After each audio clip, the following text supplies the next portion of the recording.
Previously on Hasta, Alaska, we've been exploring the Americas in our tired and troublesome South American Kombi. We've overcome more problems than we can count, and on numerous occasions we've come close to throwing in the towel in the face of defeat. But somehow, we've managed to make it from the Deep South all the way to the USA. We've been documenting life off-grid and on the move as we share our tiny home with the random people we meet on the road. We thought that the hard part was behind us, but just wait until you see what's coming up.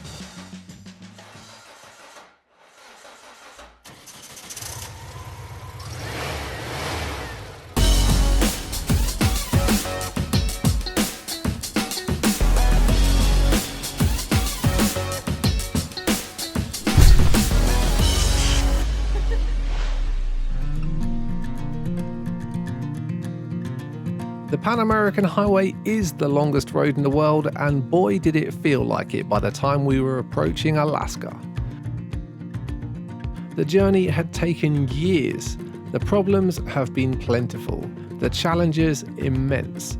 But at last, our dream of reaching Alaska and the final frontier is finally within reach. Are you feeling nervous or excited?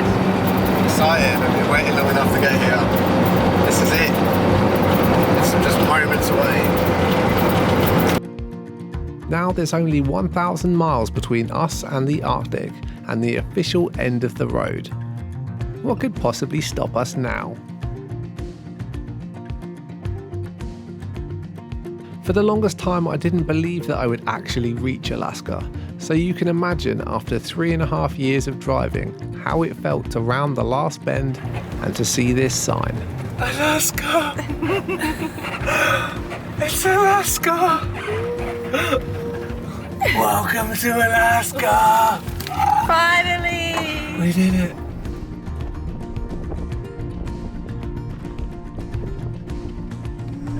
How are you feeling right now? I'm feeling slightly overwhelmed by how much it's taken to get here.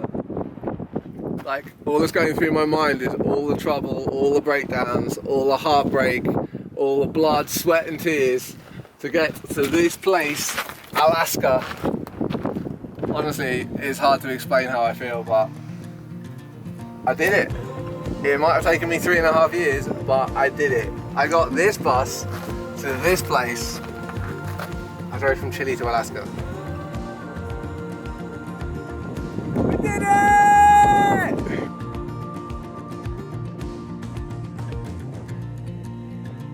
Ben looked like he could have stayed up there all day, but our arrival wasn't official until we had the stamp. 1, 2, 3. Get you started. And 4. And what's your itinerary at? We're going to go up to the Arctic Circle. God willing. Touch and go whether we actually got into the States there. I knew it was going to be complicated because I've entered on a visa waiver program a few times, and he really didn't want to let me in, but we are here in Alaska officially. I have 90 days to explore this amazing land. Let's go see what Alaska's got in store for us.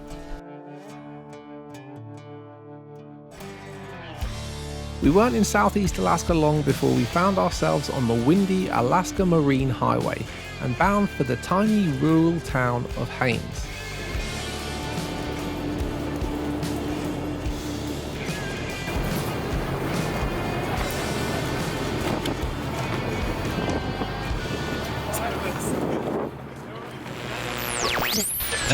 Let's go exploring.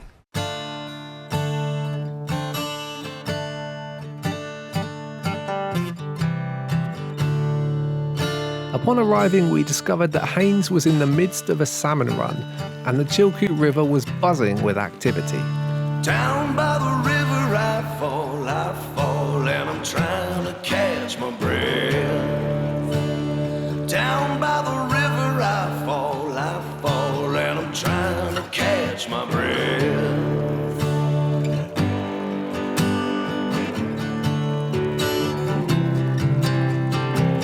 These salmon are returning over thousands of miles from the Pacific Ocean. driven by an instinct to find the exact lakes and streams where they started out life, so that they can spawn, reproduce, and eventually die. Of course, it isn't just the fishermen who are out to catch the salmon.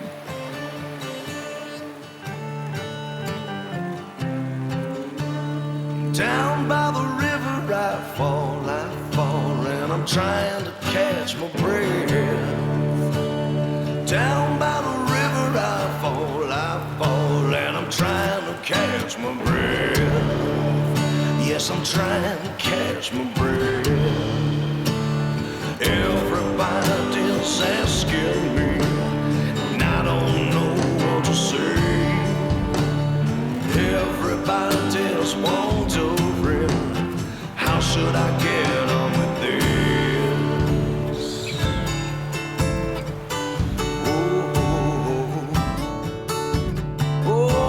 This sow, known locally as Speedy, is trying to fatten up after recently giving birth to 2 cubs. And Speedy wasn't the only bear in the area.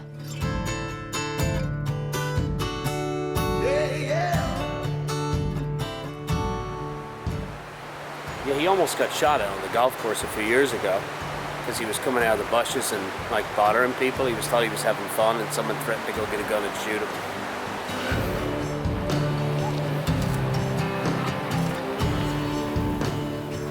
Is this guy for real? What the f***'s going on? And that's the guy that's invited us to stay at his house tonight. Are you serious? Hey, you want a picture? If you're thinking it's a stupid idea to dress up as a bear next to an Alaska river where grizzlies are feeding salmon to their young, well, it is. This incident actually made news headlines from Anchorage to New York and even appeared in the UK newspapers.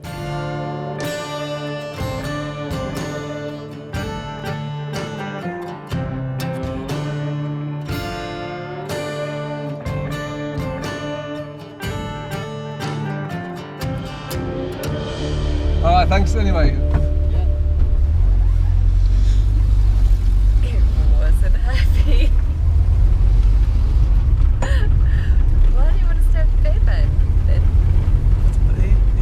He invited us to go and stay with him before he put on his bear suit and started lying in the floor in front of cars and chasing bears in the river. What the hell was he doing? I don't know.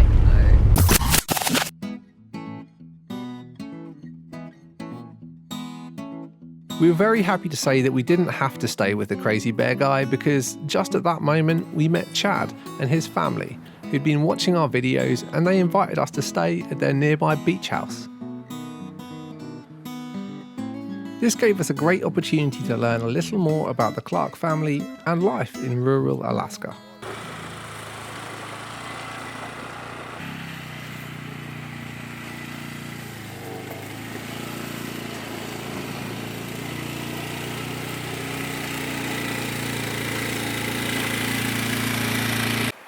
Seriously, I've never even seen one of these vehicles before. They really only sold in Alaska. I mean, there's some people down south, but they're just too much for down south. So Alaskan moose hunters, because it's so swampy and woods are so brutal, these machines seem to be able to handle the terrain. They're much more stable, especially on steep inclines and then in deep bogs as well. You've got meat racks on it and a gun rack on the side and lots of gasoline. Yeah, so enough for moose meat and then gas and all the gear up front. So You're pretty much the biggest badass in the States right now. Look at this thing, man. So we had a log home company based out of Virginia for 10 years before the recession, and the housing market just changed our lives because that was our living. So we had an opportunity to start over, and we took a cross-country camping trip to Alaska to find our new start, our new home, and we ended in Haines.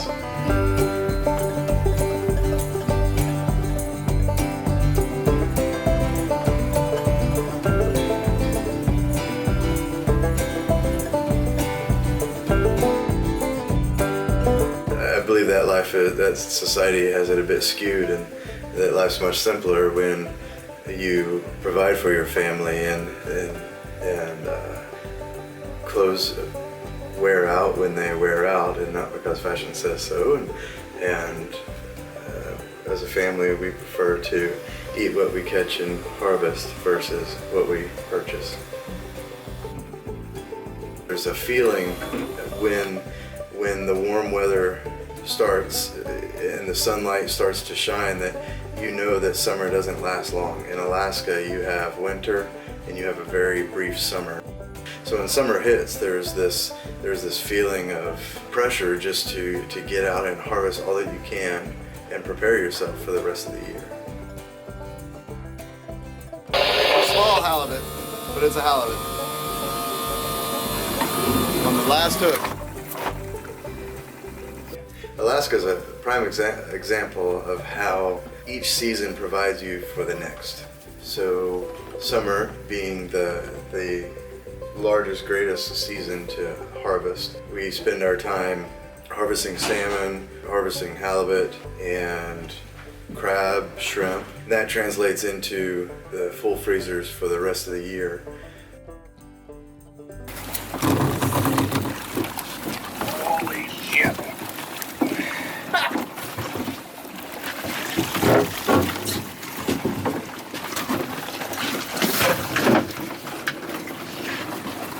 My friend, Jackpot, baby. these are Alaska king crab. This is what you see on the deadliest catch in the Bering Sea. When you live in Alaska, you can you live under a subsistence license, or you can harvest a regulated amount. And for king crab, each resident's allowed to keep 1 king crab per day. So we're going to pick out the 2 biggest that are here, keep the 2 biggest crab, tow everybody back, and then put the crab pot back down on the ocean floor, and hopefully come back tomorrow with the full pot again and keep 1 more per person. Do that enough and you can fill your freezer.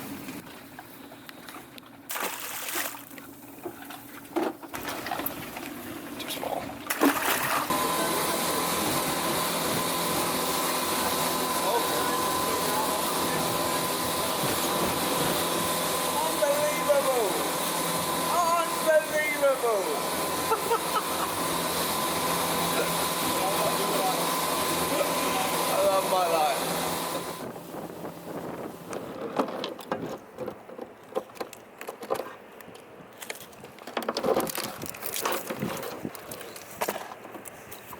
Chad would be the first to admit that even though the land provides much of what they need, money is still necessary, and finding jobs in rural Alaska isn't always easy.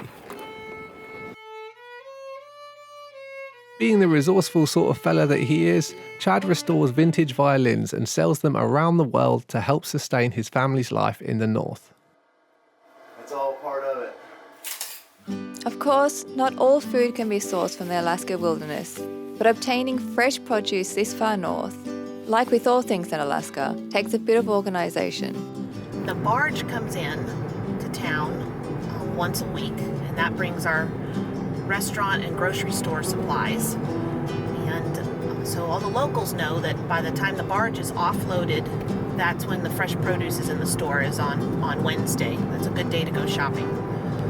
Our produce spends 2 weeks on the barge getting up here, and if you don't go shopping until the next Tuesday, then your produce has spent another week on the grocery store shelves. So we'll eat salad tonight. Grocery shop.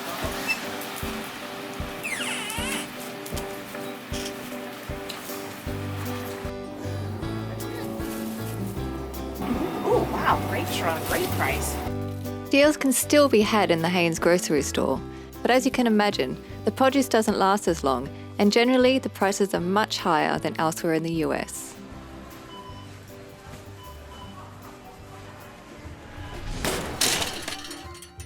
Do you know where Chile is on the map?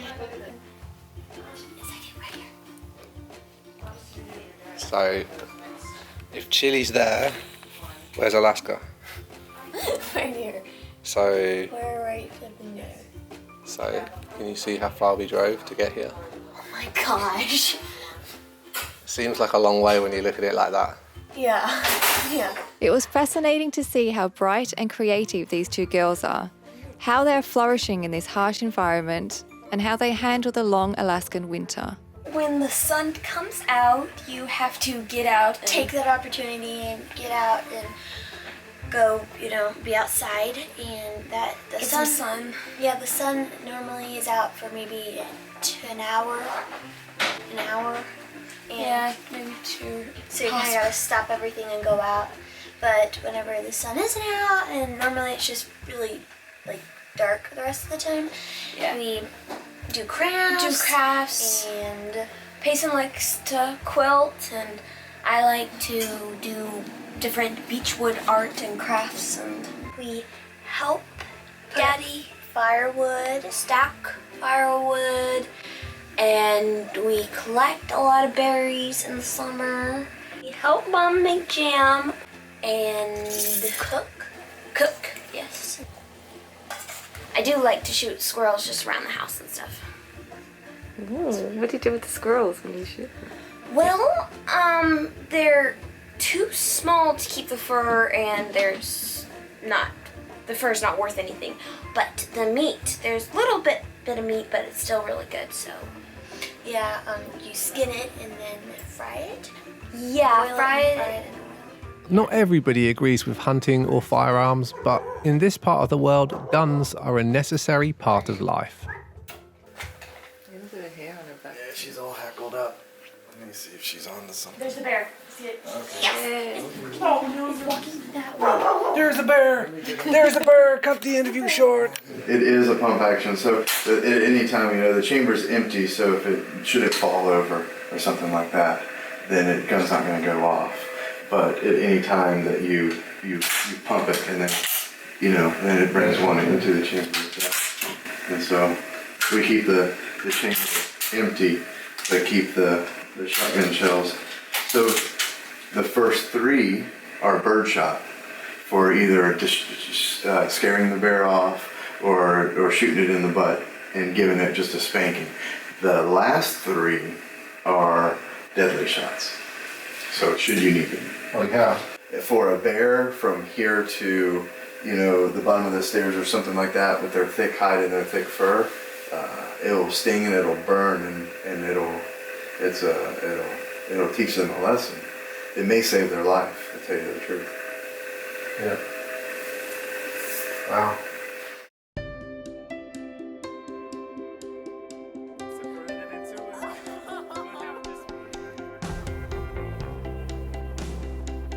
Our first few days in Alaska were honestly better than we could have ever hoped for, and we have the Clark family to thank for that. As we sat appreciating our circumstances in their log fire heated outdoor hot tub, it felt like life couldn't get any better. If you fart, you can make jacuzzi too. No. However, there is a massive part of this story that we have yet to tell you.